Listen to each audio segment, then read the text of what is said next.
I think worried for these poor people that have no choice but to flee, and worried because larger and larger groups of people are forced to move. You mentioned resources, and you bet it's a big concern for me, especially now, and we can talk about that, with Ukraine absorbing so much of the humanitarian resources. But even more challenging in a way is this combination. You've used that word. I use this word all the time. It's the combination between conflict, violence, human rights abuses, other governance issues, with the impact of the climate emergency, even the pandemic, social and economic inequalities, you name it. The list is long. Everything conspires to making the refugee figure, the displacement figure, bigger and bigger every year, as our global trends report has just said, but also more and more complicated every year. Of course, the crisis in Ukraine has exacerbated the refugee problem worldwide. Just where are we at in terms of the refugee crisis there in Ukraine? It has complicated in the sense that it has added to that terrible figure that we published in our global trends. Our global trends report, which we put out every June, which we have just put out, indicates about 89 million refugees and displaced at the end of last year, because the report refers to the year before. But to that figure now you have to add what? 12, 13, 14 million displaced and refugees from Ukraine. So in numerical numbers, it has been catastrophic. But also, like I said, it has obliged donors to direct massive resources to help countries impacted by the refugee crisis, to help Ukrainians in Ukraine itself. And that, we already see it, is having an impact on other responses that are very underfunded this year. And the other responses are not any less urgent or less important, but inevitably the Ukraine crisis is attracting a lot of attention and money. I'm worried about that because, final point, let's not forget that refugees, displaced people find themselves in other countries that are already impacted directly by the Ukraine crisis. Food security, inflation, energy, high energy cost, the list is very long. So you have a double impact in places that also have refugees and displaced. There has been a different reaction, a different response to the refugee crisis in Ukraine compared to, say, Syria in 2015 and more recently in Afghanistan. Why do you think that is? Why is the difference so acute? Well, it's a complex issue. There have been obvious disparities, but we must also not forget that we're talking about the largest refugee displacement crisis, let's put it more correctly, displacement crisis that the world has seen since the Second World War. So the fact that there has been a big response is justified by reality. Then, of course, you know, this is a crisis in the heart of Europe. It is a crisis linked to a very high-profile, globally impactful conflict, full of enormous risks. So all these are factors that have played into this response. And I'm not criticizing the generous response to help Ukrainians. What I am warning is that if that generous response comes at the expense of other responses, there we are in trouble. And remember, this comes after what I consider the big defeat that the world has seen in vaccine distribution, vaccine nationalism, privileging rich countries and putting poor countries next. And it comes after many other manifestations of inequity that we see worldwide. It will make things worse also in terms of global international relations at a time when unity of intent is so important.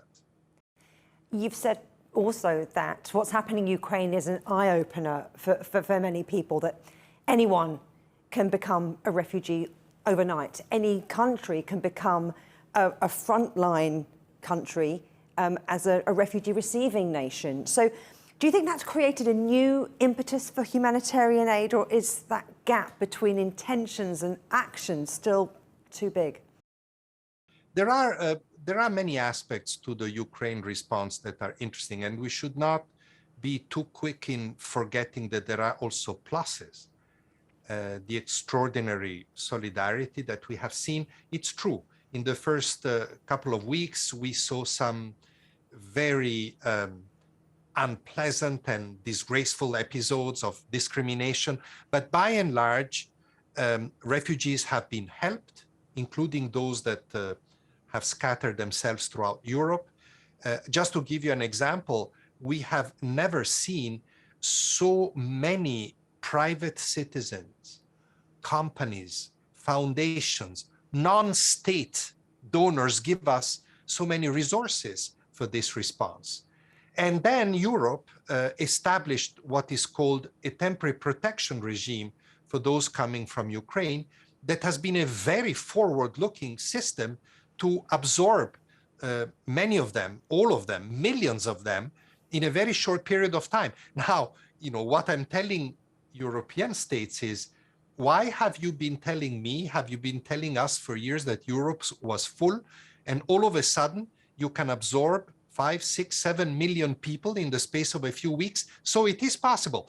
I take this positively because it gives us an argument that receiving refugees, when there is political will, it is possible. And this much discussed point that public opinion rejects refugees, when politicians speak positively about the need to be hospitable, that reaction is much slower and much more reduced. So there are some positives there as well. I mean, is there a real danger that Ukraine is shifting and distracting the international community from some of the other acute refugee crises around the world?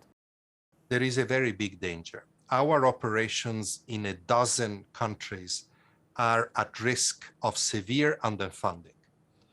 Places that are under tremendous pressure, like Lebanon, hosting hundreds of thousands of Syrian refugees, or Ethiopia, where the war that we were all talking about a year ago still goes on with people impacted, or Bangladesh. I was there just a few days ago. There's still 1 million Rohingya refugees from Myanmar. It's difficult for them to go back. They need assistance in Bangladesh. If that assistance declines, they will suffer. And the list is very, very long. This is why, I'm asking donors, and so are my fellow humanitarian leaders from the aid community, not to let go. It will mean that we need more resources for some time, at least until the Ukraine crisis is going on.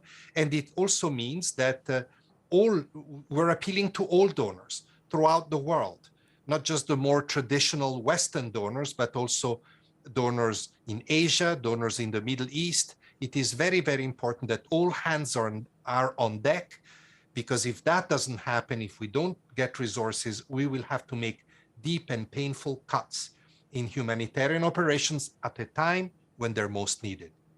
On World Refugee Day, what's your message to the international community?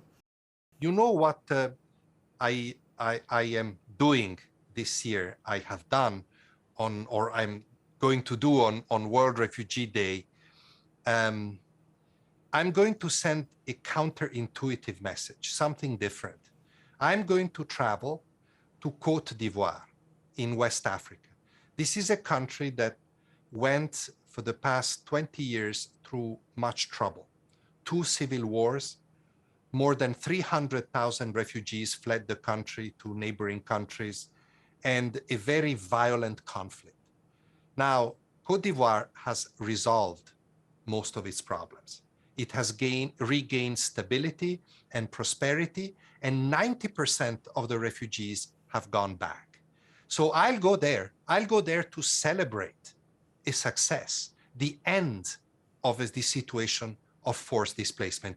I'm also going to visit one of the neighboring countries, Liberia, that has hosted the bulk of the Ivorian refugees, to thank them for what they have done over the years, and for to thank them also for keeping some of the residual people and naturalizing them. So it's a positive story. And you may say, well, that's the exception, but that's exactly my point. I want to go and show that when there is political will, when there are resources, when there is cooperation towards a positive solution, this ever-growing problem of displacement can be reversed.